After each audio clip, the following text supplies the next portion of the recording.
Welcome back to the Saturday Show, 97.5 DKSL Sports Zone. I'm Christian Esparza, Alex Napoles with me. We got Scen pushing the buttons behind the glass. Happy to be back. Hope you guys had a great Christmas week. Did you have a good Christmas, Christian? I did. I enjoyed it. My wife worked Christmas Day, so Christmas Eve we went up to my parents' house, and my dad made some prime rib. Oh. So that was nice. Opened gifts and stuff. There you go. Had a nice week. Good, man. What'd you get? Well, look at my nice new hoodie. Oh, okay. For those of you who can't see, of course, it's a Denver's Broncos hoodie.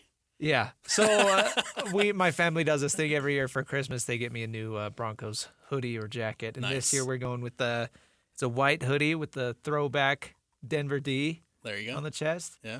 Real subtle, real nice. I like it. It's good. It looks nice. Gonna keep me warm, man. What about you? Yes, I had a fantastic holiday week. Obviously got some time off from working, and so just had a good time relaxing for a little bit. Yeah. And then on the actual holiday, had the chance to go over to my cousin's house, and we had some amazing tamales and some amazing pozole. Man. And Red then and green. green. It was green pozole. Green pozole. Green Okay. pozole, which was honestly really, really good. And then I think my favorite gift. So a little backstory. A couple weeks ago, my TV, the bottom half of the TV stopped lighting up. It's really dark. It's really dim. And so on my Christmas list, I didn't really need too much this year, and so I put cash for a new TV on my Christmas list. Right. Christmas rolls around. We're opening gifts, and my older brother gifted me a TV for Christmas. But it was like a little mini toy TV. And so when I opened it, and he's like, "You asked for a new TV, right?" And I was like, "Oh, you're so funny." It was just this like little small TV toy, and I was very, very happy with the present. Well, I hope you get your TV situation figured out, because hopefully soon. Yeah, we'll get there eventually. it's hard to watch sports without a TV. That is true. It was nice, as you mentioned, to have some time off, though. I mean, we had most of the week off.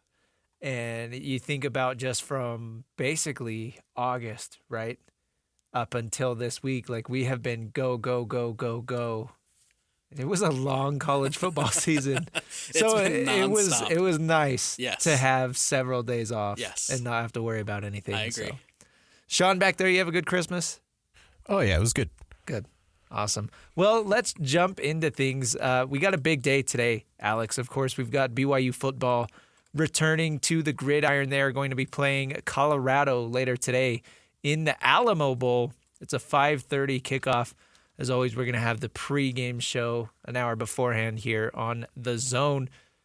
But I'm so excited for this game for the Cougars, and I've mentioned it multiple times. I think that outside of the college football playoff, I think this is going to be probably the most viewed bowl game, because that's what Colorado does, and BYU in itself is a national brand, and they had both of these teams really had a spectacular season. Both teams 7-2 in conference, just barely missed out on the Big 12 championship. But man, this game has got a lot of hype coming in. Both teams have said that their players are going to play. They're not going to have any of their draft eligible players sitting out this one. Colorado, of course, the Heisman winner, Travis Hunter on their side. Deion Sanders, a projected top 5 pick in the 2025 NFL draft. So a lot of star talent for the Buffs, and then BYU just all around, ton of good players there as well. So, Alex, how pumped are you for this game? Very pumped. And like you mentioned, there's a lot of hype surrounding this game.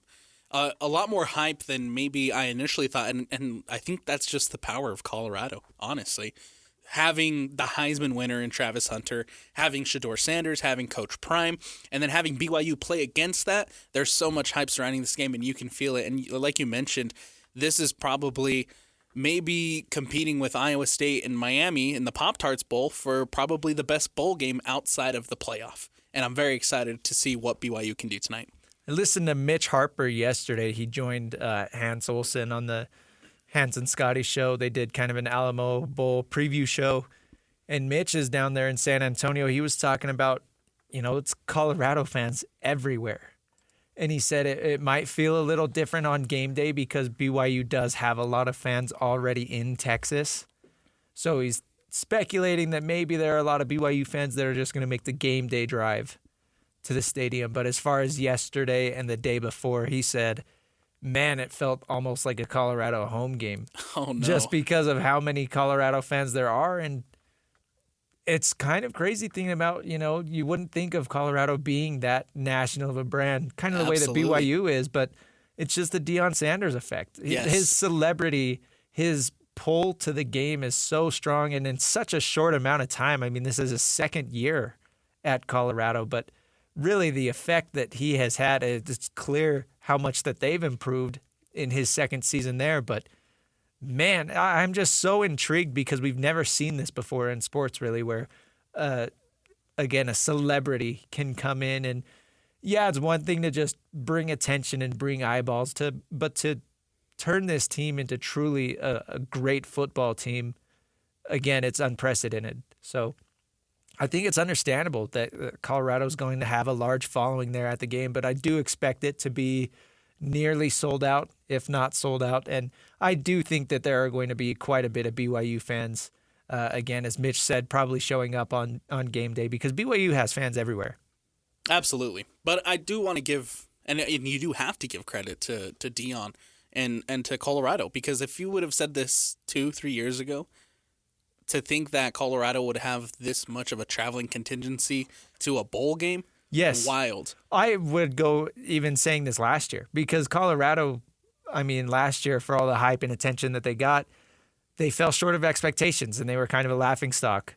But again, this year they transformed into truly a really, really good football team. And you're right, Alex, pointing out that this is a bowl game and it's a pretty big deal that, I mean, these guys are playing. Again, Travis Hunter likely going to go number 1 overall. Shedeur Sanders, probably a top 5 pick. And we saw earlier in the week that the school took out insurance policies for these players just in case the worst case scenario happens and they get injured and they're not able to, live out their NFL dreams because of playing in this bowl game. But it is refreshing to see programs taking this so seriously, and not just Colorado, but BYU as well.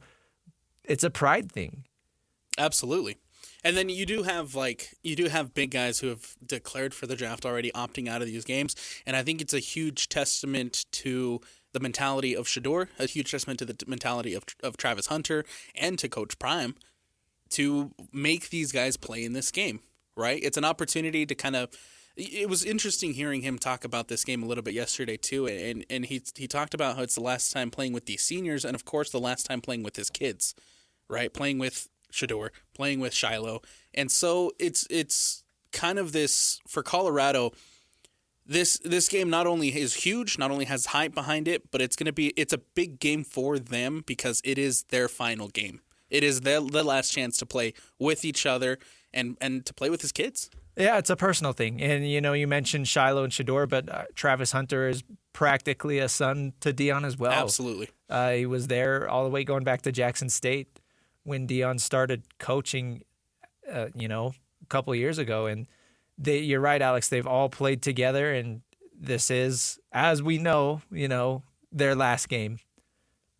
Who knows what's going to happen as far as if Deion gets a head coaching job in the NFL or what. But I do like that, it's one thing for the coach to preach, okay, yeah, this is what we're going to do. Okay, we're going to take this game seriously. We're going to go out and play even if we're supposed to, be drafted in April. So it's one thing for Deion to say that, but for the players to actually take that in and live it and, make it their lifestyle, that really shows that it's a culture thing. It shows what that program is all about.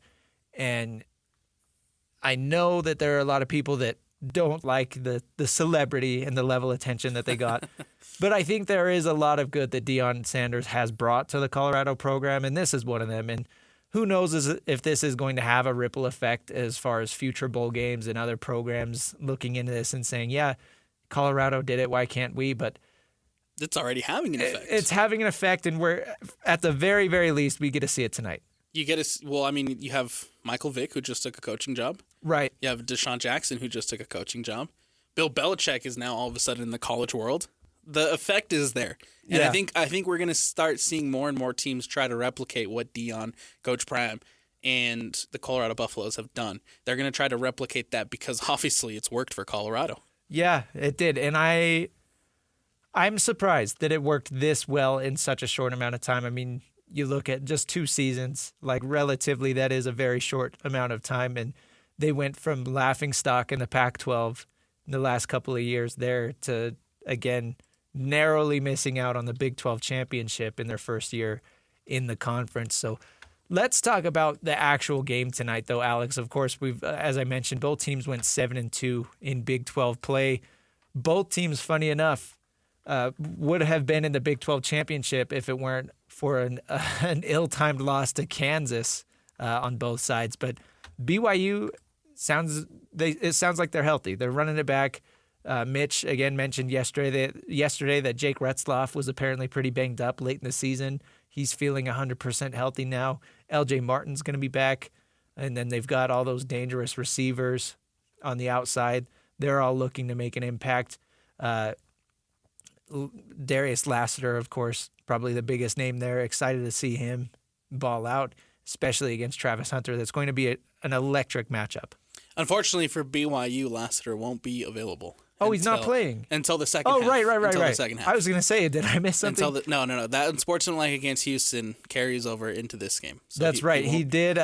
He was ejected from the Houston game, their final game of the season, so he had to miss 2 halves of football.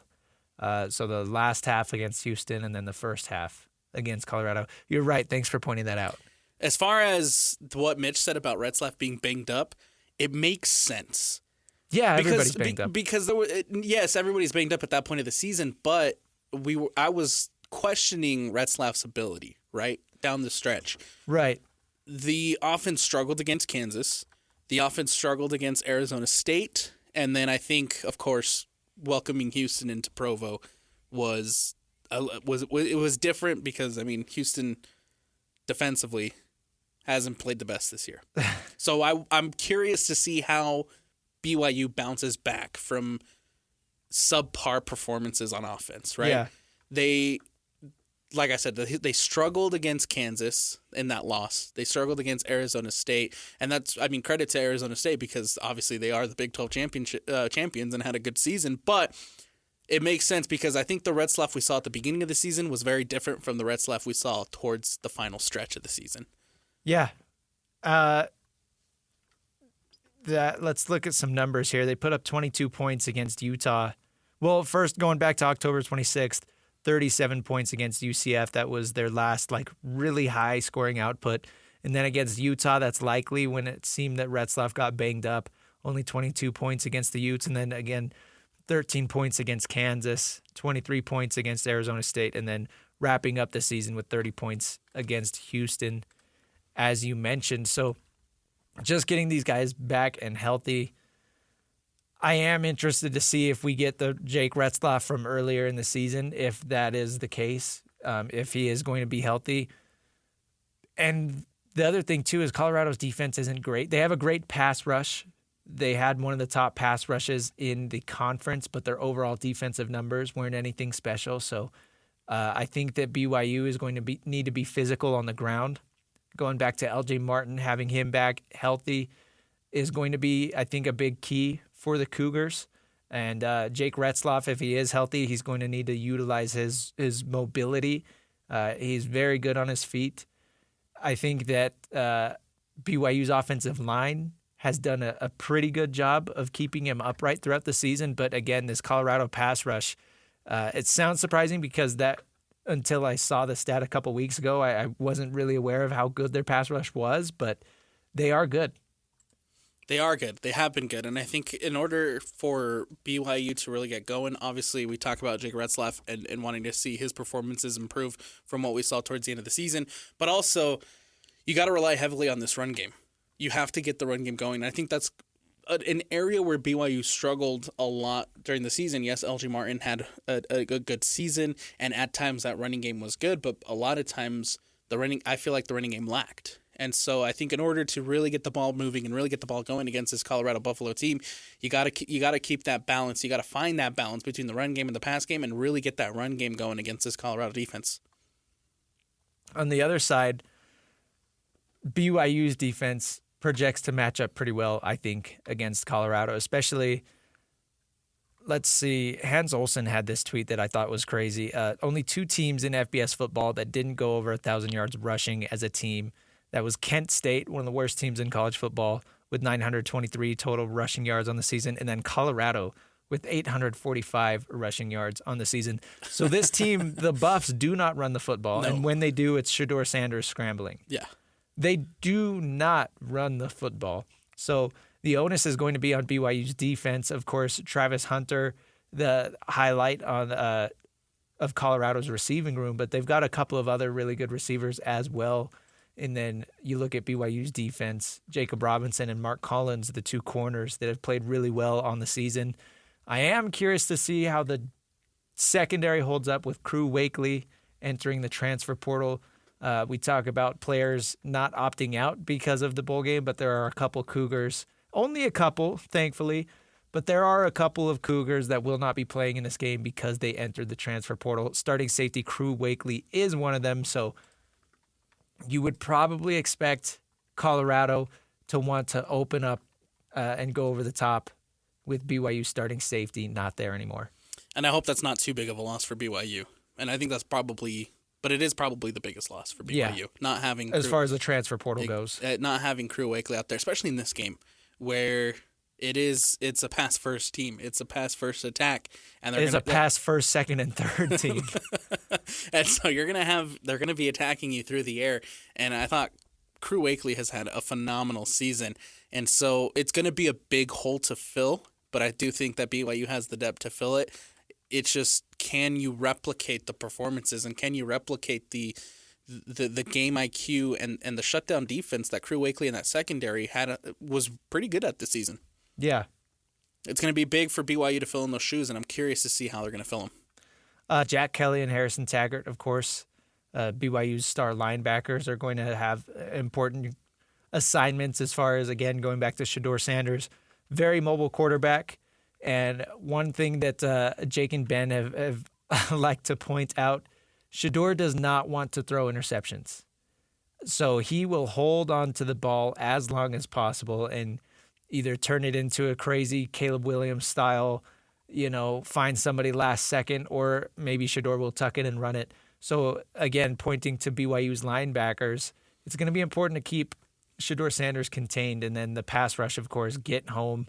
Do not allow Shedeur Sanders to, make a play out of nothing after the pocket collapses. So get home, get to Shedeur, make him uncomfortable the whole game. Absolutely. I think the biggest thing for BYU's defense is going to be getting to the quarterback, making sure that he get those sacks. Get those sacks, put the pressure on him, get him down, and make sure he's not beating you deep with Travis Hunter. I think that's probably going to be the biggest thing for BYU's defense. And again, that's going to come down to that pass rush. Man, I'm so excited because this is truly, the best opponent the BYU's played all season outside of Arizona State, I guess. But really, just an amazing matchup for the Cougs. Just going back to this, and I think it's a huge, almost like a springboard for the Cougs, putting them, again, nationally in front of the whole country. And after the season that BYU had, 10 wins right now, the potential for an 11th win on the year. And it seems like BYU has the chance today to kind of put their names on the map as far as contenders in the Big 12. And yes, they are potentially losing some talent to the 2025 NFL draft, but Kalani Sitake just got his contract extension, so he's here to stay. And it really does seem like this is the opportunity for the Cougars to announce themselves as, hey, we're going to be contenders in this conference for the next few years. Absolutely. With a win tonight, I think BYU makes that announcement, hey, this isn't just a fluke season. This isn't just, we're not 10-2 by accident, right? We're better. We're better than we were last season, and we're used to this Big 12 play, and we're going to be contenders in the Big 12. And in order to do that, you have to knock off Shedeur Sanders. You have to knock off the Heisman winner and Travis Hunter. And I think this is a phenomenal opportunity for BYU on the national stage to elevate the program a little bit more, right? And to get those eyes on you, to get people to watch this game, and for you to make a statement of saying, "Hey, we're here. We're not here by accident." No, they're not here by accident. And Jake Retzlaff himself, he called it the People's Big 12 Championship. A lot of people are wanting to see this as the matchup to decide the conference. But again, going back to those losses against Kansas for both teams, I mean, looking back at it, it's really frustrating that these teams lost to that team, to that Kansas team. But regardless, I get where Retzlaff is coming from, because I mean, this is the number 17 team and the number 23 team in the country right now. Right. And then there are going to be fireworks. Absolutely. And I think if you put either one of these two teams, right, if you put BYU or Colorado in the Big 12 championship game over Iowa State, it's a much better game. Yeah. Iowa State, sorry, but it wasn't a fun game. And I don't think Iowa State played well enough down the stretch. I think they got lucky with their schedule, and they had a couple of easy wins, if you will, right? And they ended up making it to the championship game.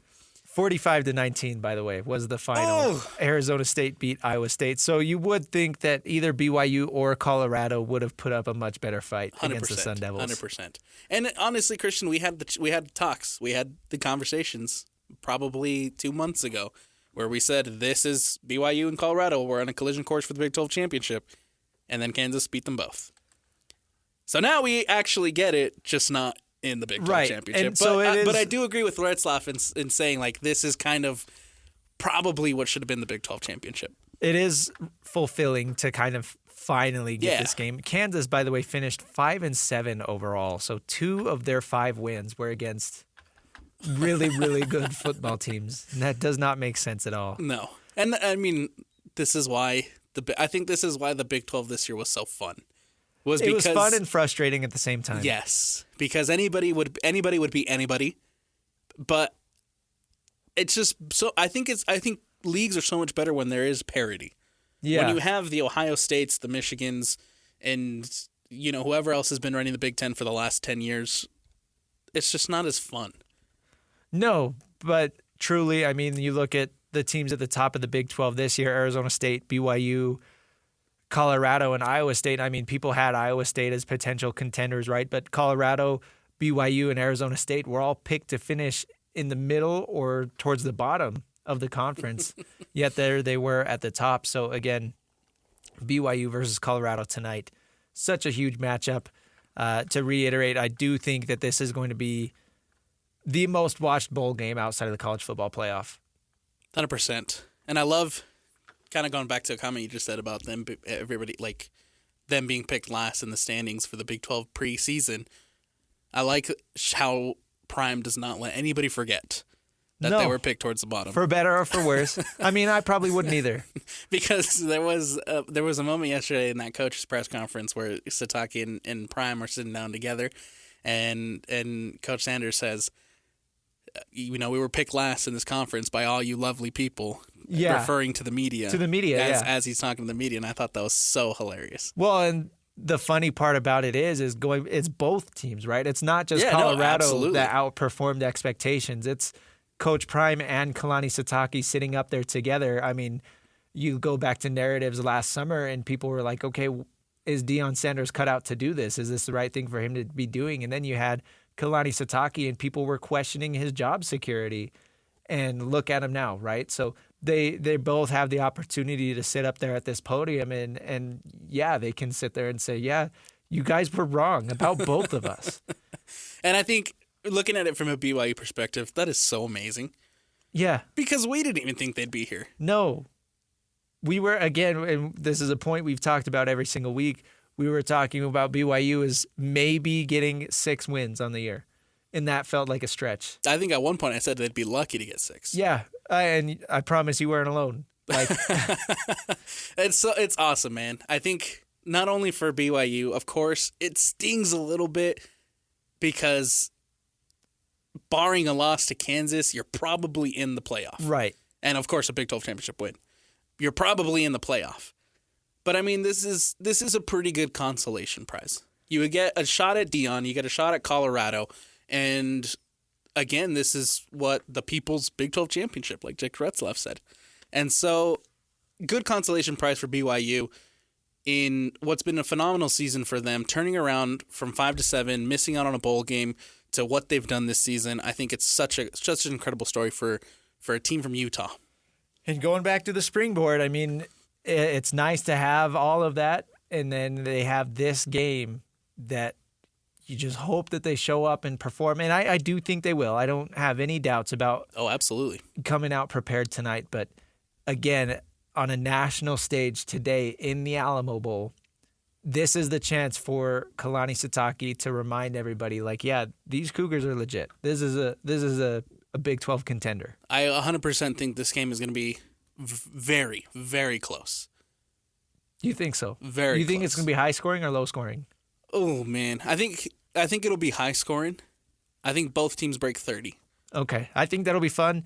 I think that's probably what they want as well, because you don't want people tuning out of a defensive slugfest. No, and I mean we'll talk about it probably too in the next segment when we get into a couple of these bowl games. But there's been some duds. There has been some duds. Yeah, we will talk about that next. But do you have a score prediction? I'm gonna go 35-31 Colorado. Okay. I'm giving it to the Buffs. BYU is going to show up. They're going to play a phenomenal game, but I think Colorado has the edge, but just barely. Where do you think the edge comes from? The Heisman winner. Travis Hunter, the best player in college football. That would make sense. Yes. I'm not going to knock you at all for saying that. No, I agree with you. I think 30, you said 35, 31? Yes. I'm going to go slightly higher scoring. I'm going to say 38-34. Oh, wow. Okay. But again, I'll say Colorado. There you go. I can't wait for this game, though. Again, it's a 5:30 kickoff. We are going to have the Cougar pregame show starting at 4:30. So tune in. You won't want to miss it. We got to take a break. On the other side, let's talk about some other bowl games that we've got going on. This is the Saturday Show, 97.5, the KSL Sports Zone. Welcome back to the Saturday Show, 97.5, the KSL Sports Zone. Christian Esparza and Alex Napoles. Alex, it is bowl season. We are completely submerged in all of these bowls. It seems like every year they just make more and more. Well, I think, yes, more and more. They become more and more prevalent, I would say. Because the more, like, as the years go by and as I get older, I get more interested in watching more and more bowl games, which is kind of weird because the other day I caught myself watching James Madison, Western Kentucky. Okay. And why? Why was I watching the bowl game? I couldn't tell you. I was just itching for some football, I guess. We've got a couple going on right now. UConn and North Carolina in the Wasabi Fenway Bowl. UConn leads 24-7. It's almost halftime there. Then we have Nebraska and Boston College facing off in the Bad Boy Mowers Pinstripe Bowl. What a name. 0-0. First quarter is almost over. But a lot of fun ones, a lot of duds too. That's what you get when you have so much product. I produced the Idaho Potato Bowl on Monday. That one was a fun one. It was interesting. Hans and Scotty, of course, they host the 12-3 show here on The Zone. They were able to pull some strings and call that game together, so that was a very special experience for them. Really, really cool. The game was interesting. It went to double overtime, so that was fun, but let's just say in regulation, it did not deliver. Yeah, there was a couple 13-13 at the end of four quarters. NIU's kicker missed three field goals, including the field goal that would have won the game. Yeah, not good. Hans was a little beside himself. He said, all right, it's time to stop kicking. But yeah, that's what you get when you have so much product. And then you get other games that are shootouts like Toledo and Pittsburgh in the Game Above Sports Bowl. 48-46 overtime win for Toledo. So 6 overtimes, by the way. Did you watch that one? No, I didn't. Oh my goodness, I caught myself watching that one too, and I'm glad I did because that one was fun. They obviously went to overtime. They went to 6 overtimes, and then I believe it was in the 4th overtime. Toledo gets a stop. They sack Pitt's quarterback. Players rush the field. Flag comes out. Oh, we got defensive holding. We got to go again. Oh, no. And then it looked like Toledo had stopped him short of the goal line. So the players are back rushing the field again, thinking they won the game. And then the review comes in. He extended the ball over the goal line, got it in. And then, so the players had to be cleared the field again. And then we kept going, ended up going to 6, and Toledo still won it. That one was fun. I enjoyed that one. Yeah, 6 overtimes is crazy. I did see Kansas State and Rutgers. That was a pretty good one. Kansas State got out 44-41 with the win. That was kind of a wild back-and-forth game. I thought Rutgers was going to take it. Yeah, Rutgers. At one point, Rutgers was starting to pull ahead. They scored 20 points in the second quarter. Right. So that was big. Good win for Kansas State there. Going to yesterday, though, Navy against Oklahoma was the big one. That's the Lockheed Martin Armed Forces Bowl. Navy won 21-20 over Oklahoma. Navy had their longest play from scrimmage in program history. A big run by the quarterback. Big run by the quarterback. So Oklahoma, I mean, they were such a disappointment this year. Yes. One of the most disappointing teams in college football, but they still beat Alabama. So that's pretty fun. They'll always have that win over Alabama to hold over them. As far as other games today, of course, we mentioned the Alamo Bowl. That's going to be later at 5:30, but another big one. Number 18, Ohio State against number 13, Miami in the Pop-Tarts Bowl. I love what the Pop-Tarts Bowl has done over the last couple of years, completely leaning into the silliness of it, in case you missed it. I mean, there's no way you could have missed it last year, the whole ceremony of lowering the mascot, the Pop-Tarts mascot, into the giant toaster, toasting him alive, and then the players on the winning team getting to partake in feasting on the Pop-Tarts. But this year, the actual trophy is a working toaster, so that's pretty fun. But let's hope the on-field product is pretty good. Miami looked really good at times. Cam Ward, of course, played really well. He was a Heisman finalist, so I would expect Miami to win that one. I don't think Iowa State is going to put up much of a fight there. I haven't seen anything on if Cam Ward is going to be playing or not. I believe probably be surprised if he does play. I think he is. Really? But I could be wrong. I totally could be wrong. We got to talk about. We got to have a conversation about this first round of the college football playoff, Christian. Yeah. No. Let's talk about it. What'd you think? What are we doing? So do you want to reset the scene a little bit? I think. Okay. So first of all, we got to talk about how Cam Ward will be playing today. Okay. By the way, sorry. There we go. Ohio State, Penn State, Texas, and Notre Dame blew out the lower seeds. Yeah, 4 games and they were all blowouts. None of them were close. No. Some of the scores are a little bit deceiving because, I mean, Notre Dame, Indiana, 27-17. Indiana scored 2 touchdowns in garbage time. Right. They did not feel that close. No. And then Penn State walking away with a 38-10 win over SMU. Never close. This one was never close. SMU didn't score a touchdown until the fourth quarter. Texas, Clemson. Texas ran away with it in the second quarter. And then Ohio State, Tennessee. I thought this one was going to be the closest. I thought this one was going to be the funnest out of all of them. It was 21-0 by the start of the it got out of hand quickly. So you're saying that the 12-team college football playoff in its first year is not a good idea. It was not fun. I thought, from a neutral perspective, like I was expecting, right? It's the first round of the college football playoff. I was expecting close, fun games, but and we had this conversation a little bit last week where we talked about home field advantage being undervalued. Yeah, it was very undervalued. Right, clearly, it was maybe very they were just undervalued. It could be that, or they were just clear, like way better teams. I think they might have been overmatched, and that's what's hard when you get into. The fact of the matter is, I mean, you have the SEC and the Big Ten right now, and you have to wonder if those games would have been closer if you would have had them playing other SEC or Big Ten teams instead of, an ACC team, 2 ACC teams, sorry. And, I guess Tennessee is an SEC team, but let's say you put Alabama against Notre Dame instead of Indiana. Like, I don't know. I mean, I do.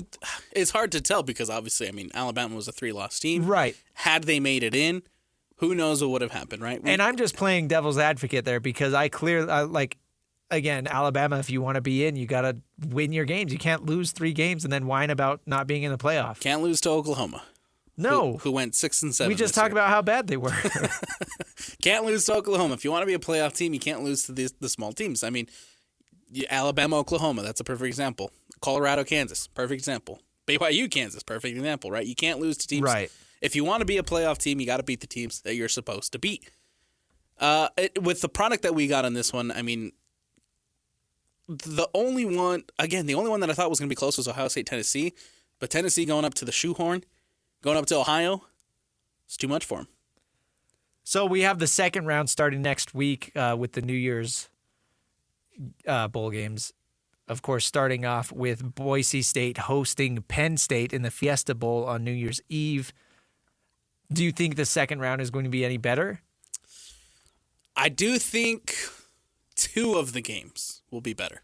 So I'm assuming you're saying Ohio State, Oregon is going to be a good game. That's and right. Notre Dame, Georgia? That's right. You don't think that Boise State will be able to hold up against Penn State?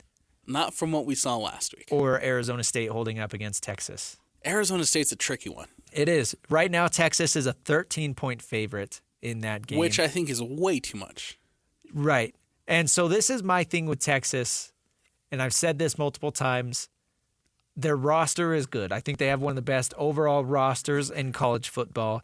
I do not think Quinn Ewers is a very good quarterback. No, he has struggled this year. He has largely fallen short of expectations. But Arizona State is a team that has come out and they have just smashed all expectations. Cam Scatterbo has been phenomenal. And so I'm interested to see how that plays up because Texas is by far the best team that Arizona State has played.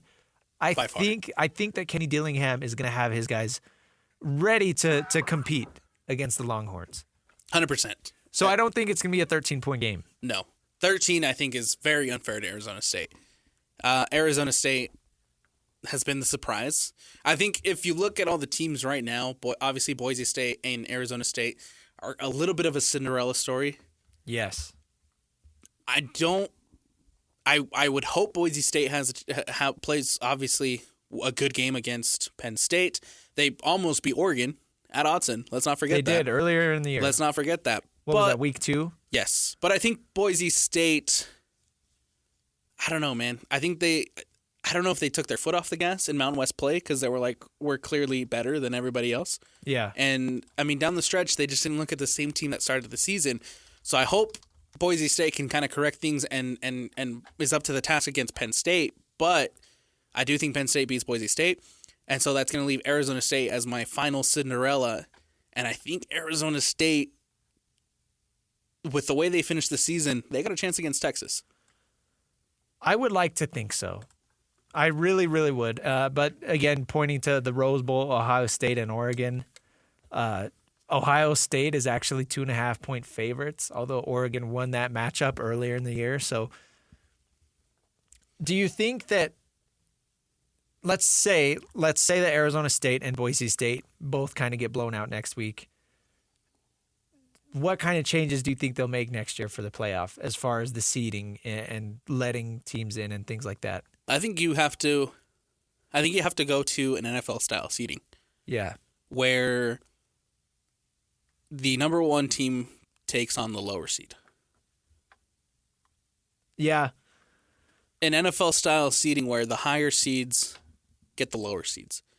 Because you look at this matchup between Oregon and Ohio State, and those are probably the 2 favorites to win a national championship. But they're playing in the second round. They're playing each other in the quarterfinals. Yeah. Yes, and I think that's a problem.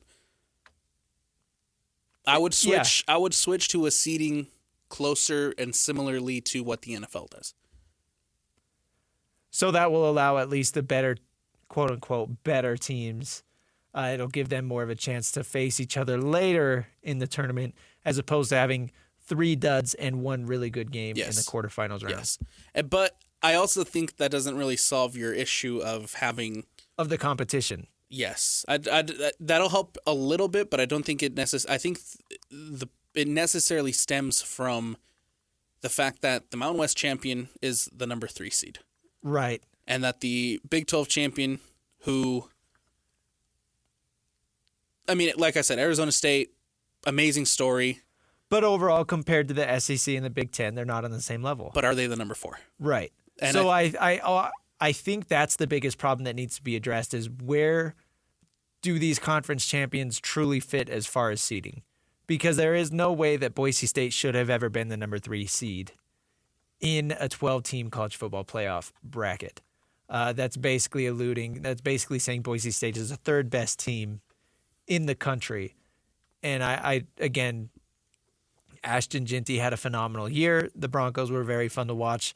But the bottom line is this is a Mountain West team, and there's no way that they're the third best team in the country. So, no, I'm with you there. I think that's something that needs to be looked at. I think that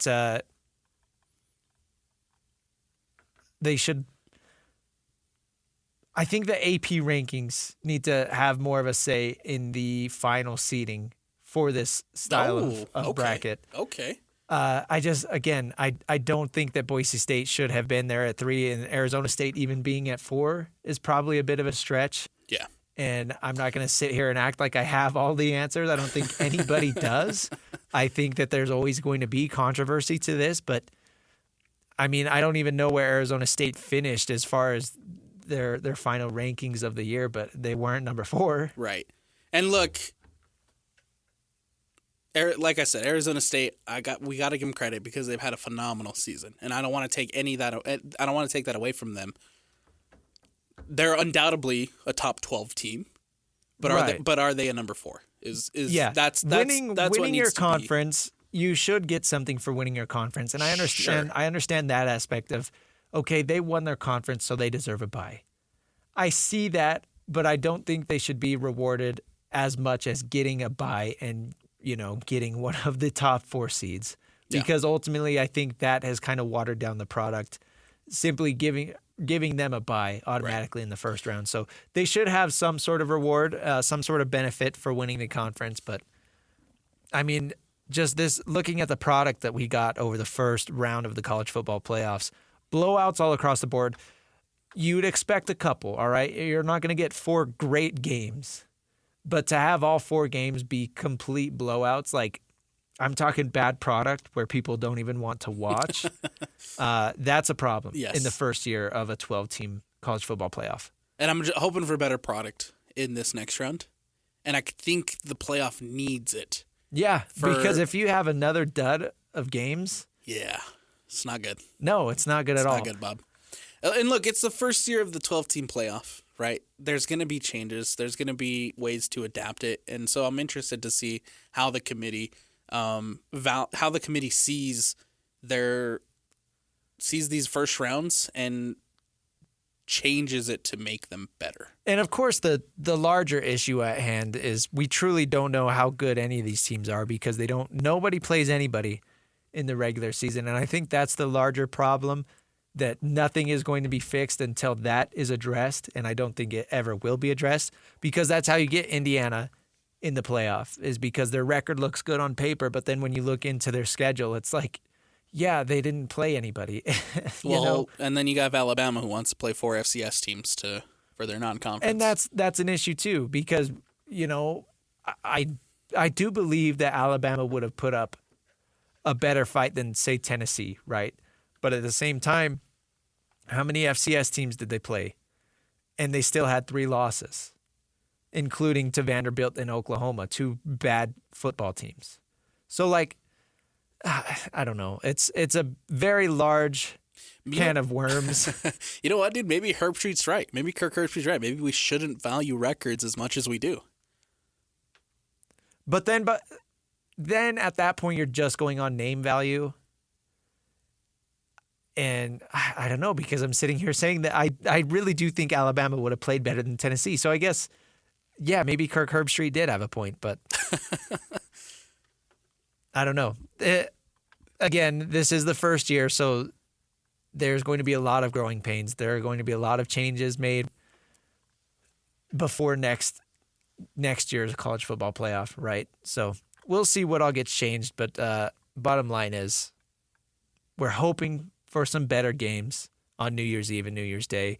Again, New Year's Eve, we're going to get the Fiesta Bowl, Boise State hosting Penn State. New Year's Day, we're going to have the Peach Bowl, Arizona State and Texas, the Rose Bowl, Oregon and Ohio State, and then the Sugar Bowl, Georgia and Notre Dame.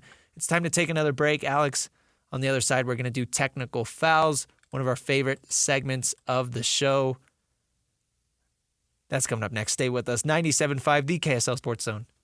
Who's on your feet? That's a technical foul. If you switch the radio to some modern music show, that's a technical foul. If you touch the thermostat, You'll get hit with a bat. 'cause that's a technical foul. You will feel my wrath. That's a technical foul. Personal foul, 69, offense. He was giving them the business. A technical foul. Welcome back to the Saturday show, 97.5 the KSL Sports Zone. It's time for technical fouls. In this segment, we talk about and I guess sort of reward some of the sillier or more stupid or goofy things that happen in the world of sports. I'll start things off with the Chicago Bears. I made the joke before the show. I mean, the Chicago Bears, you can talk about them almost every week for technical fouls. In case you missed it, they had a Thursday night football game scheduled against the Seattle Seahawks, but they might have forgotten to show up or something. I don't know. The final score was 6-3 in one of the worst football games I can remember in recent memory. 6-3. Their defense showed up. I guess, yeah. Their offense, not so much. I just constantly remind myself of the quote, you know, when the Bears drafted Caleb Williams and he texted their punter and said, "You're not going to be on the field much." Yeah, how's that working out How many for you, games bud? have they lost in a row? Let's see. They have not won since that Commanders game. Yes. Remember, we gave them a technical foul because of that play on the Hail Mary. So that's 1, 2, 3, 4, 5, 6, 7, 8, 9, 10 losses in a row for Caleb Williams and the Chicago Bears. Technical foul to them. Fortunately for them, they only have one game left this year. That's against the Packers next week. Probably another loss. Yeah, it hasn't been a good year for the Bears, man. No. And, I mean, history repeats itself, right? Where you have a coach, they draft a quarterback, gets fired a couple games into the year, and then they just start this vicious cycle over and over again. And it seems like the Bears are just doomed to be a mediocre franchise. At best. Yeah. At best. Yep. It's also not good when defensive players are begging for a better offense. Yeah. Because the defense showed up. Trust me, listen, as a Broncos fan, we've had that for the last 8 years. A good to great defense and a very poor offense. But, I mean, this Bears offense that Caleb Williams has had good games. Unfortunately, that has not played into wins. But overall, I think the consistency just has not been there for Chicago. So 100%. I think I'm going to assess the technical foul to Fanatics, the company who sells a bunch of sports stuffs, right? Jerseys, apparel, whatever. Fanatics gets a technical foul because Fanatics had a terrible showing for Christmas this season. Oh, no. There is a whole thread on social media of they titled it "How Fanatics Stole Christmas." Like the Grinch. Yes, like the Grinch. Because there's the thread, it just shows a bunch of photos of people getting jerseys, apparel, just a bunch of things that they've gifted for the holidays, but they were shipped wrong. Oh, you know what? I saw a picture of a Detroit Eagles jersey. There you go. Yeah. It was the Lions template, but then it had the Eagles font on it. You have a Eagles name. Yes, you have a Heinz Allen Jacksonville Jaguars jersey. He's 41. The jersey that showed up to this person's house is number 14. Well, and these aren't cheap either. I mean, people are paying a lot of money for these things, so that's something that you would expect to be made right. You got a Karl Anthony Towns jersey for the New York Knicks that showed up with the number 23 instead of his famous 32. At least it wasn't the T-Wolves cat jersey. Yes, that probably would have been worse. Like you mentioned, the Detroit Eagles jersey, a bunch of misspellings. So there's one that instead of saying Barkley, it says Berkeley for Saquon Barkley. And then you have this amazing one, where Travis Kelce's name is literally put on backwards. How does that even happen?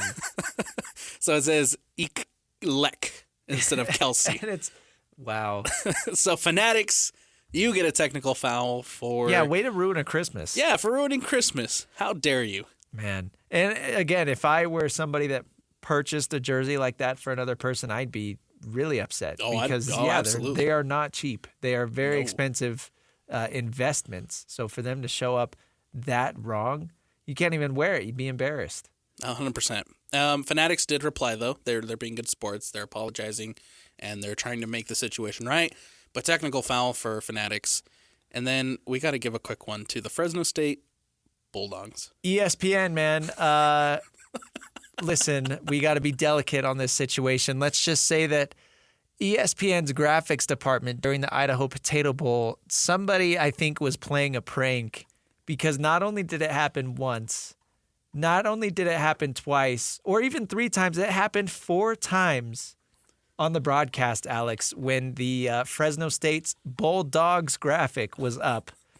They were misspelled as the Bulldogs. Oh, no. 4 separate times during the Potato Bowl broadcast. So technical foul to whoever was running ESPN's graphics during that game. Do you think somebody... I hope not. It had to have been a prank. You think somebody got canned? Yeah. Yeah. Because again, I can see it. That does not happen 4 times unless it's on purpose. Yes, one time it's like, all right, cool. Like, we'll let Typo, whoops, sorry. Second time you're like, but You're like, 4 hey, times you got to be on top of it. 4 times it's like, all right. you're doing this on purpose. Yeah. Or you just copied and pasted and did a bad job of paying attention. Well, we all caught it. Yeah, we did.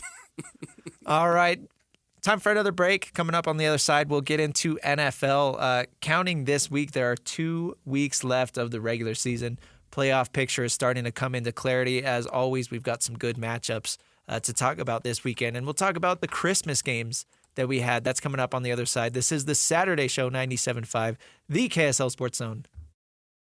Welcome back to the Saturday Show, 97.5, the KSL Sports Zone. I'm Christian Esparza, Alex Napoles with me. Alex, let's talk NFL. Did you watch the Christmas Day games? Of course I did, Christian.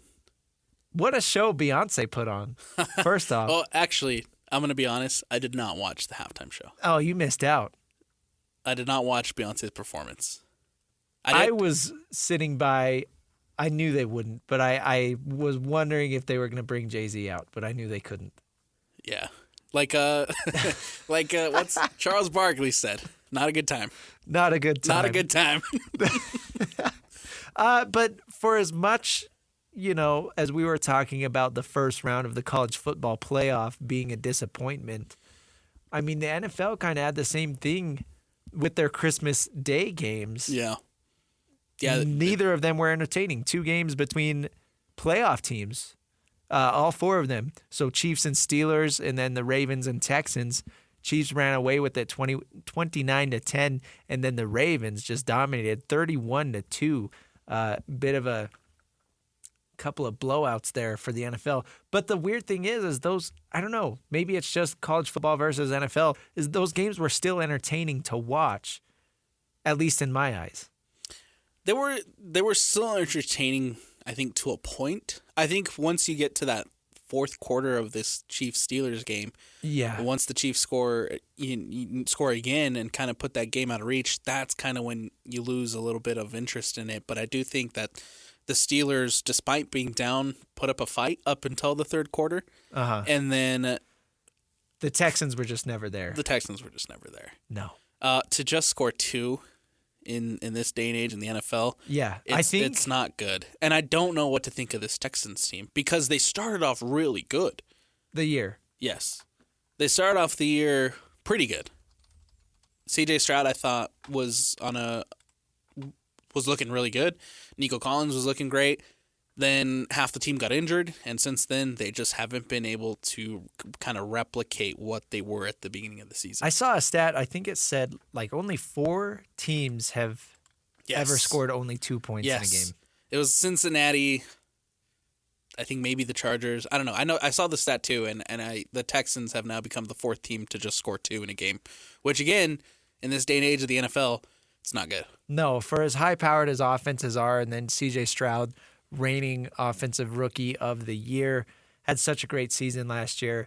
And again, for whatever reason, be it his offensive line or injuries to his receivers or just a sophomore slump in general, C.J. Stroud has not really played up to those expectations this year. But nevertheless, because of how weak that division is, it looks like the Texans will still be a playoff team. We'll see how these last couple of weeks go for them. But as far as for the rest of the NFL, we've got 3 games on today.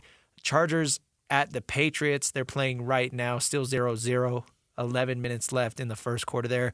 Coming up later today at 2:30, we're going to have the Broncos at the Bengals. Denver can clinch a spot in the playoffs with the win there. I hate to say this to you, Christian, but let's go, Joe Burrow. Come on, Bengals. I don't know why. I don't know why, but I just want the Bengals to sneak in. Yeah. Because I think it'd be an incredible story. It would be because they were basically out of it, but they weren't mathematically eliminated. It's one of those scenarios, you never say a team is out of the playoffs until they are like actually mathematically eliminated because the odds were so stacked against them, but they've been able to just be right there, right on the cusp. So yeah, it is a pretty big game today because, again, Denver clinches a playoff spot with a win here today, but the Bengals, their hopes remain alive if they are able to win. So if the Bengals lose, they're pretty much out. They have I believe they are out. They have less than a 1% chance to make it. Okay. Per NFL's website. If they win, they still only have 13% chance to make it. The Dolphins and the Colts they have to lose. Would both have to lose out. And then obviously you beat the Broncos, and so that would be a loss for the Broncos, and then the Chargers have to lose one of the next 2 games. So we'll see how that goes. An interesting, again, stat that I saw. The last time the Broncos clinched a playoff spot 8 years ago was in a game against the Bengals.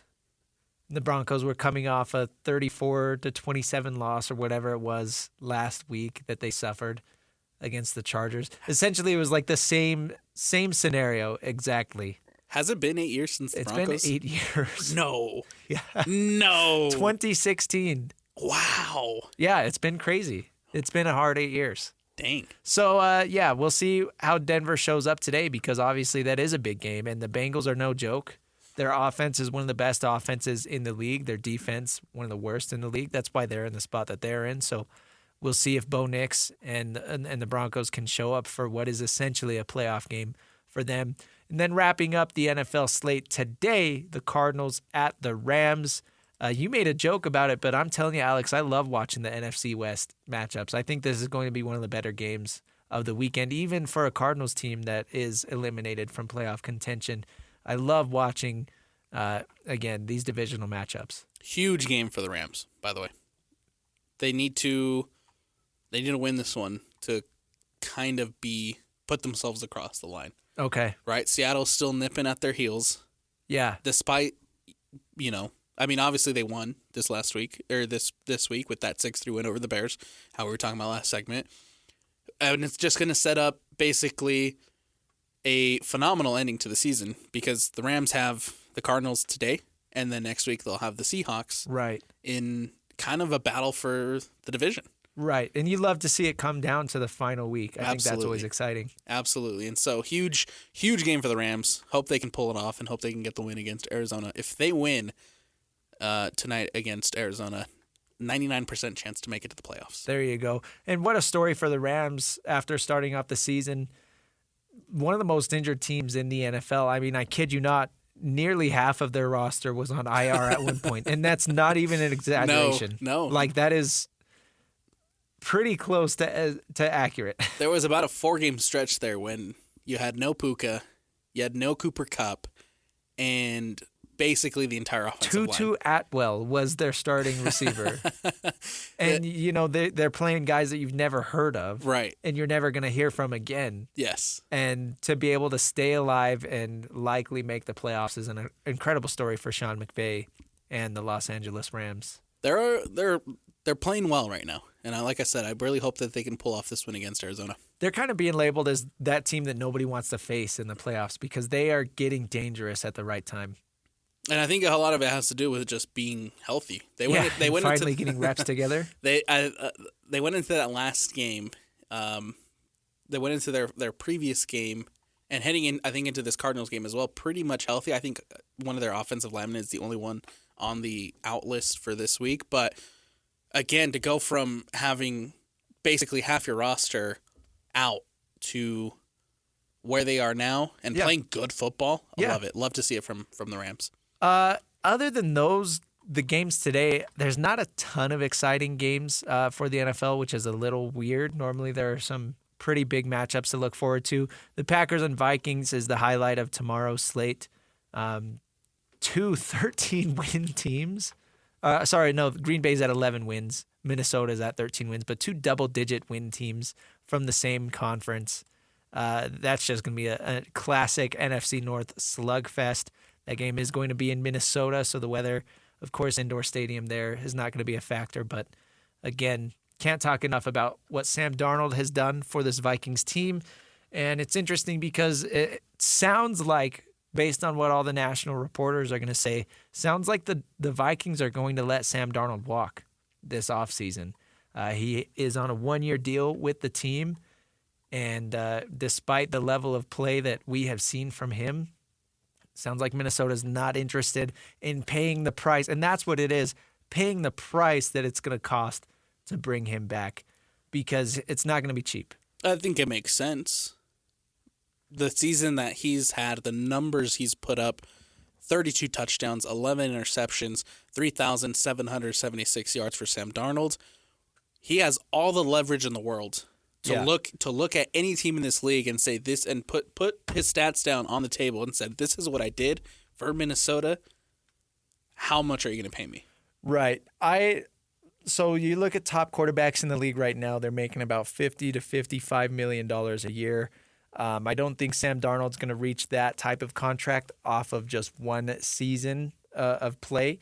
I do think that he'll be looking around $40 million a year, which for the Vikings, they're not quite ready to give out franchise quarterback money, especially when they just took J.J. McCarthy in last year's draft, tore his meniscus, I believe it is. He's been out all season. So when you look at, it's not just Sam Darnold or J.J. McCarthy. It's Sam Darnold or J.J. McCarthy with an extra $40 million to spare, right? Which that sort of money can go a long way in building out the rest of this roster. Got to stay solid in the trenches. You want to make sure the offensive line is taken care of. Of course, Justin Jefferson is under contract. That's a big deal. But then you're going to have Jordan Addison wanting a contract in a couple of seasons. And then some of these other studs on the defensive side that we've seen play so well for the Vikings. They need to stretch every penny. And, so that's why it's a tough decision coming down to Sam Darnold or J.J. McCarthy. And maybe things change if they make a Cinderella run to the Super Bowl and Sam Darnold wins it all for Minnesota. Maybe then you're having a different conversation there. But it is a tough decision. And I think there are going to be people unhappy either way. But it's an interesting look at kind of how the NFL works. And it's just crazy how a journeyman can come in and have this type of year and then get rewarded for it. So I've been a big fan of what the Vikings have done this season. 100%. Super awesome to see them bounce back from the year they had last year to where they are now. Also want to talk about how fun this Packers season has been for Jordan Love. Utah State alone. Well, Jordan Love, he got hurt in week 1 in Brazil against the Eagles, sprained his knee. So he missed a few games there. But, this NFC North division, you've got the Lions, Packers, and Vikings all there. all going to finish the year with double-digit wins. And again, Jordan Love and what the Packers have done, especially similar to the Rams over the last couple of weeks, really, they have not gone away. No. It's interesting to see, too, kind of that three of the four best teams in the NFC at the moment are in the same division. In the same division. And that's wild. You've got those three teams and then Philadelphia, really. Yes. And then the Rams, I guess, again, are getting hot right now. But it's like that's it in the NFC. Yes. Speaking of the Eagles, Jalen Hurts. Jalen Hurts is out tomorrow. Out, unavailable. And I think that makes not only the Eagles-Cowboys game interesting for me tomorrow, but also the Falcons-Commanders game. Because the Commanders aren't out of the division race. No. That win, phenomenal comeback win. Last week, with Kenny Pickett coming in after Hurts went out. It looked like the Eagles were going to run away with the game. They were up 21-0. Hurts gets hurt. Pickett comes into the game, and then the Commanders come back. 36-33 final. End up winning that on game. the last play of the game, right? Yes, on the last Some play more of the magic game. from Jaden Daniels. And first of all, that cemented it for me. Jaden Daniels, Offensive Rookie of the Year. Yes, I will agree there. Secondly, I think the absence of Hurts hurts the offense of Philadelphia. So I'm interested to see how they respond against the Cowboys after the loss. And I'm also interested to see if they lose, it sets up where the Commanders are within one game. Of course, the Commanders have to beat the Falcons, but it sets up within one game heading into this final week of who's going to take that NFC East division. It is pretty remarkable what the Commanders have done. And then the Commanders will wrap up their season next week against the Cowboys. So, yeah, some pretty dramatic finishes for that division. That's classic right there. Classic. Again, the Eagles already clinched, so I don't think there's no worries with them, missing out on the playoffs or anything. But it depends on, like I said, if the Commanders can beat the Falcons. And, of course, there's a lot on the line for the Falcons, too. Yeah. Right now, they're in the playoff position because they have the tiebreaker over the Buccaneers, but they're both 8-7. Right. Only the division champ from that division is going to make the playoffs. So it's either going to be the Falcons or Buccaneers. You're right, Alex. A loss for the Falcons tomorrow night would be very bad for their playoff chances. Absolutely. And then, of course, how do the Bucs respond? Against the Panthers tomorrow morning. Against the Panthers. So a lot of fun endings, too, in the NFC coming down to the wire. And it's just interesting looking at the way this plays out as opposed to, again, the college football playoff. Like, every single game matters. And that's why people are tuned in to the NFL all of the time. Every single game matters. You don't want to miss anything. Whereas in college football, it's not that way. And I think that's one of the bigger problems. And it's hard because the product is so diluted with literally 133 teams or whatever. So it's hard to make it that way where every game matters. But that's just the difference in product and even when you have these underdog matchups, like you truly, that they always have a chance. The underdog will always have a chance no matter what. So it is just interesting to compare those two products there. Absolutely. And I think, like you mentioned, it's hard to make every game matter when there's so much going on. Yeah. And I think, despite that, I think college football has done a good job of propping up some bowl games, propping up some upsets, if you will, like that Oklahoma-Alabama game. Yeah. Yeah. And then, I don't know if that ever gets changed. Maybe they could enforce some sort of rule where, conference champions or teams that finish with, let's say, like double-digit wins. Let's say, okay, next season you have to play a certain amount of ranked teams or something stupid like that. I don't know. There's so many things that could just make it so the games actually matter. But whatever, yeah. So how long until, there's always this talks about a super league in college football, right? Less than 8 years. Taking all the, you think so? Yeah. Less than 8 years.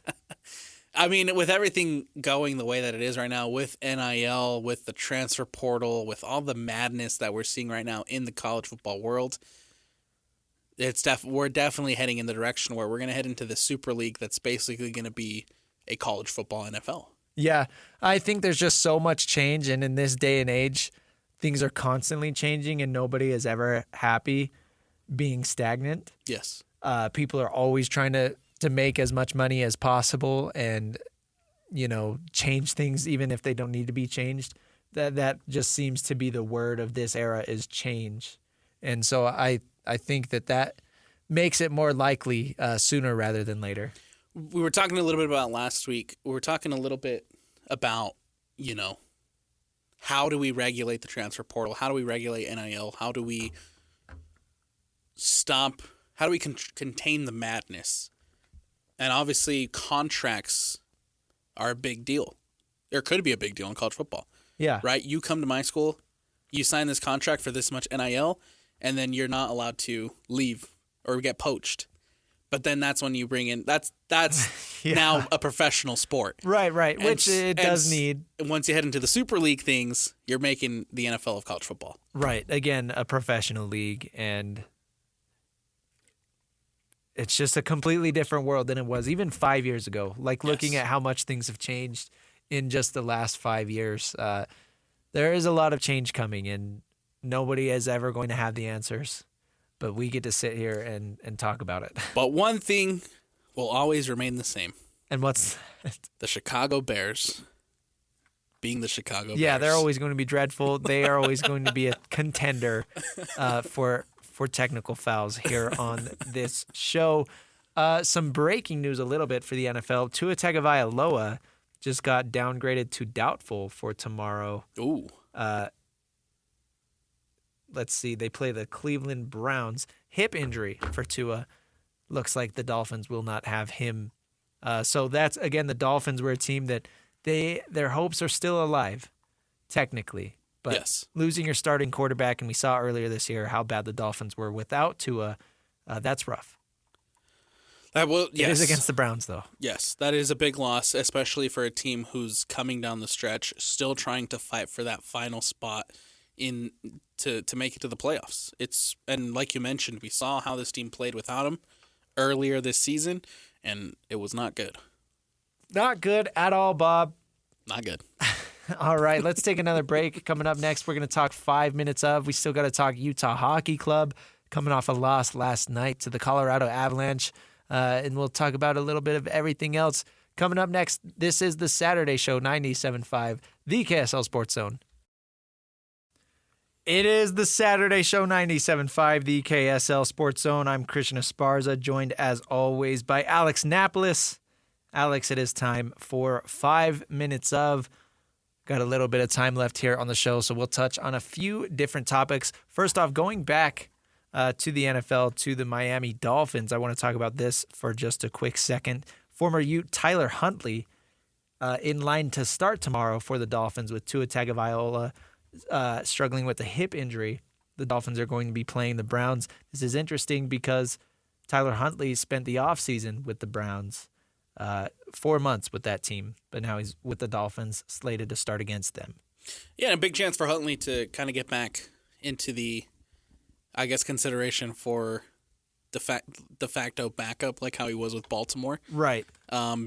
With an opportunity to start now against the Browns. Excited to see what the former Ute can do for Miami, who, again, without Tua, struggled offensively. So hopefully we get some better performances from Tyler Huntley in that Miami offense. Speaking of struggling offensively, Alex, we got to talk about the Utah Hockey Club. They lost last night 4-1 to the Colorado Avalanche, and this was 0-0 at the end of the first period, 1-0 at the end of the second period, and then Utah Hockey Club scored in the beginning of the third period, and then Colorado just put a flurry of goals into the back of the net to secure the deal. But this plays into a larger issue that we're seeing from the Utah Hockey Club is they cannot win at home. Yes. They are struggling mightily. at home. Which is interesting because 3 home losses in a row for Utah. That away streak is still intact right. for the Utah Hockey Club, right? I believe it's up to 7 now, 7 straight away. But then you come back, you have the Anaheim Ducks at home, the Dallas Stars at home, and then the Avalanche at home. That Ducks game, so disappointing.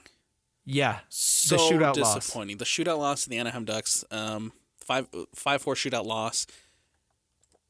But you were leading for a large majority of that game. It was, I believe, 4-1 at one point. And then in the third period, you let them come back. Score 2 goals. And force overtime.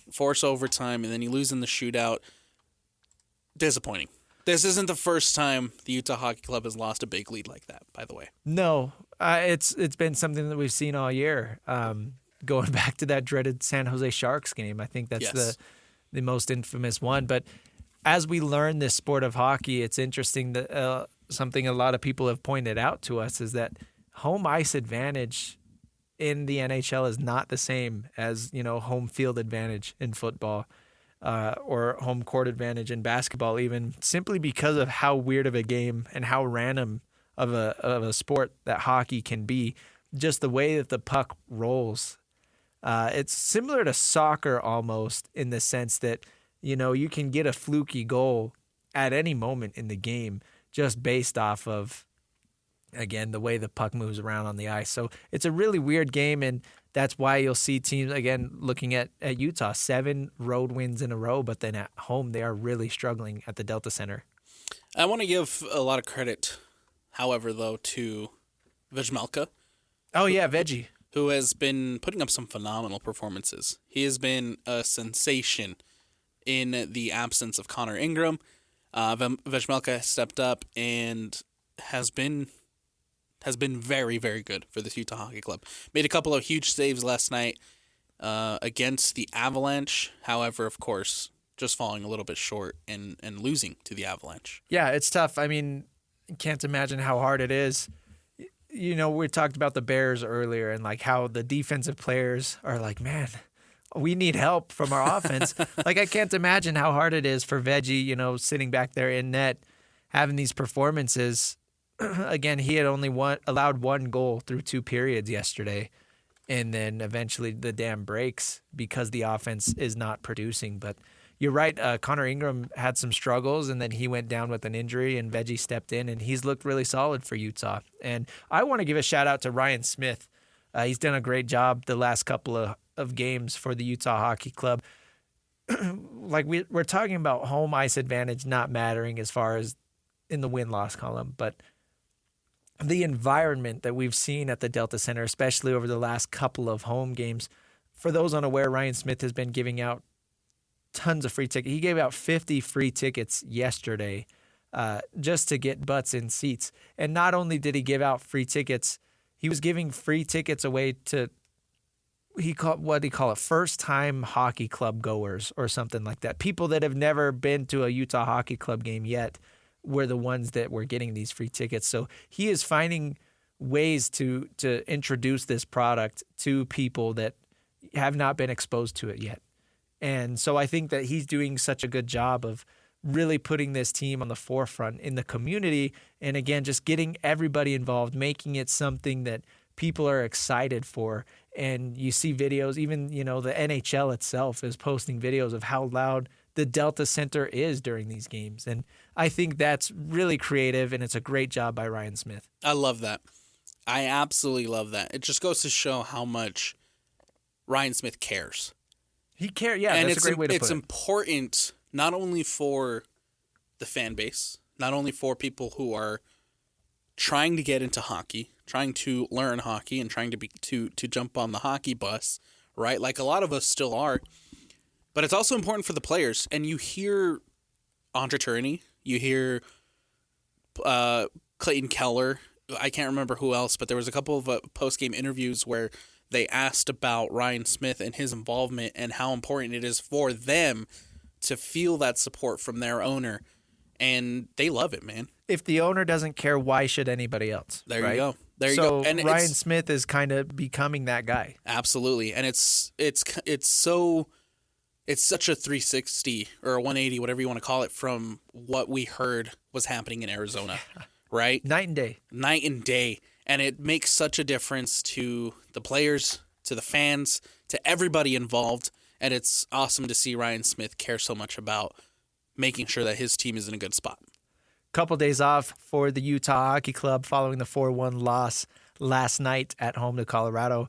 And then they are going to be on the road Monday. They are going to be heading to Seattle for a game against the Kraken. You mentioned 7 road wins in a row for the Utah Hockey Club, Alex. That is the longest road win streak for a team in their first season. Love it. Bit of a wordy stat there, but it is interesting. Love it. For a young, new team to be able to win on the road like this, because it's hard being on the road. It's hard being, away from your home, I guess, for long stretches of time. So for this young of a team to be able to perform like that on the road, we'll see if that continues. Again, that's on Monday at the Seattle Kraken. Let's talk Jazz real quick. We had a bit of a tank scare the other day. The Jazz were playing really well against Portland. They shot really like one of their best shooting games of the season. They shot, I believe, 50% from three and then like 47% from the floor. It looked like they were going to win that game. The Jazz hit a big shot late, but Scoot Henderson of the Portland Trailblazers hit the game winner as time expired.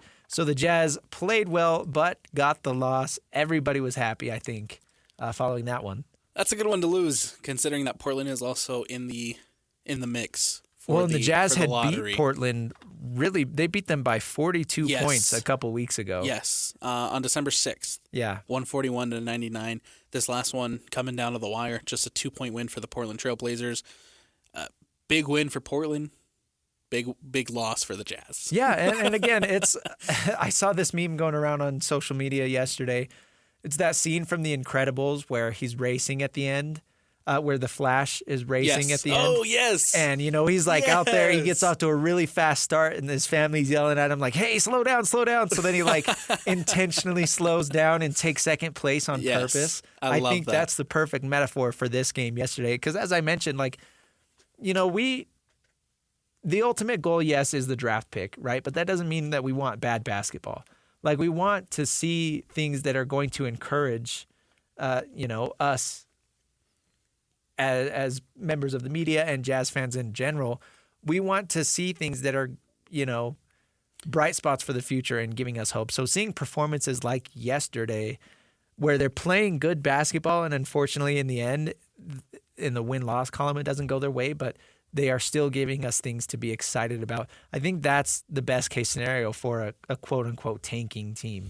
Yeah, and I think it also is good for the players. Yeah, because they need that sort of confidence. Yes, because they need to be developing, and so they need to play good basketball, right? And I think Will Hardy said it best in saying that they played 3 good quarters of basketball, and then it just came down to that fourth quarter. Yeah. And I think that bodes well for a guy like Keontae George, who I think we've seen take a step.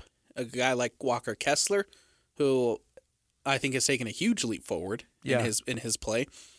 But it's also nice.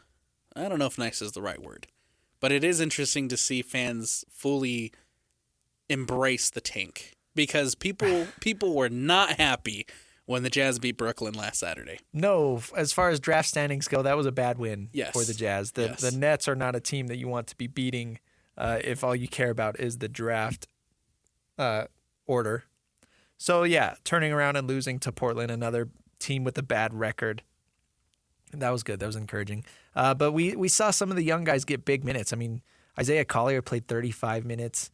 Cody Williams played 25 minutes. So these guys are getting experience on the floor, and that's what it's all about. So it is nice to see them put together nearly a complete game. I know that things didn't go well in the fourth quarter, but getting these guys experience and seeing what we have really is the point of all of this.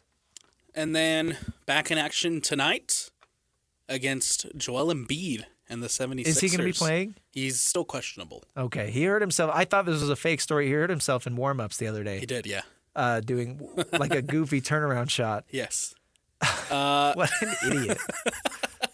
He is questionable. So we'll see if Embiid is able to play tonight. Andre Drummond, though, is probable. And then looks like Aaron Gordon also probable for the 76ers, if that's players you want to see.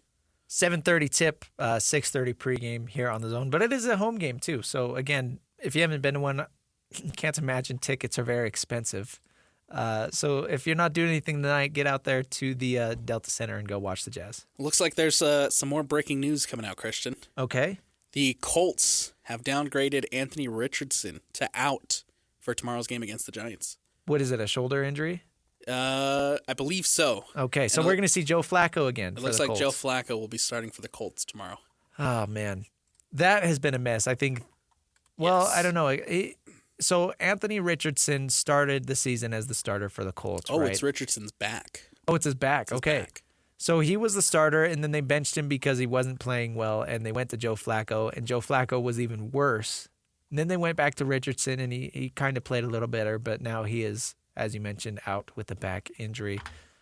It's big loss because the Colts are also in that race. Yeah, for Colts, Dolphins, and Bengals are the three AFC teams that are still kind of technically alive for the final wild card spot. So, again, Colts, Dolphins, Bengals, Dolphins, and Colts are going to be on their backup quarterback. So, if you're a Cincinnati Bengals fan, that's pretty big news. Bodes well for you.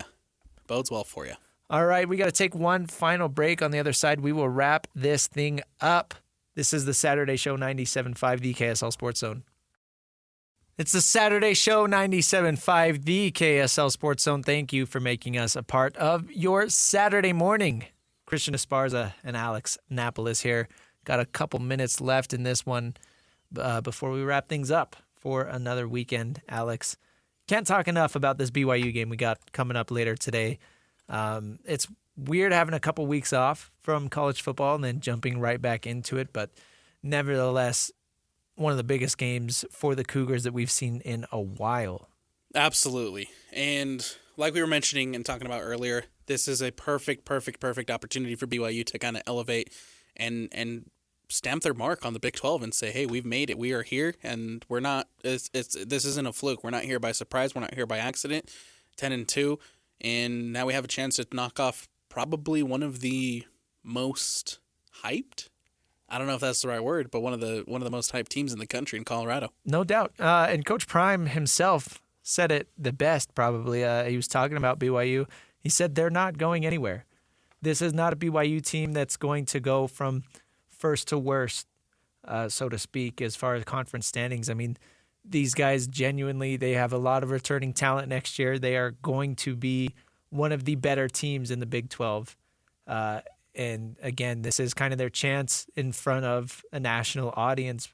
Again, going to be one of the most watched bowl games outside of the college football playoff. So there are going to be a lot of eyeballs tuning in to BYU maybe for the first time this season and kind of introducing themselves to this Cougar team that had been in independence for so long and nationally not really relevant, but here they are now. Absolutely. So excited for this one. Really hope BYU can pull off the win. However, I think right now I'm leaning Colorado, as we mentioned in that first segment. Later today, we've also got Utah State basketball coming off a big game last week against St. Mary's, but Utah State will be at San Diego State, number 20, San Diego State. Huge game. Huge game today. Excited for that one, too. Pre-game is at 3. That's a 3:30 tip-off on 1280. Scotty G will be on the call. I'll be producing that game, as always, but looking for another win for the Aggies here. This is one of their biggest games of the season already at the beginning of conference play, so I can't wait to see how the Aggies bounce back because their loss to UC San Diego was bad, but they responded nicely with the win again over St. Mary's last week, and now they've had a week off for the holiday and returning to action today against one of the best teams in the country. Huge game. Really hope they can pull it off. It would be huge for the Aggies early in conference play to knock off San Diego, who's probably favored right now to take that Mountain West Conference. Yeah.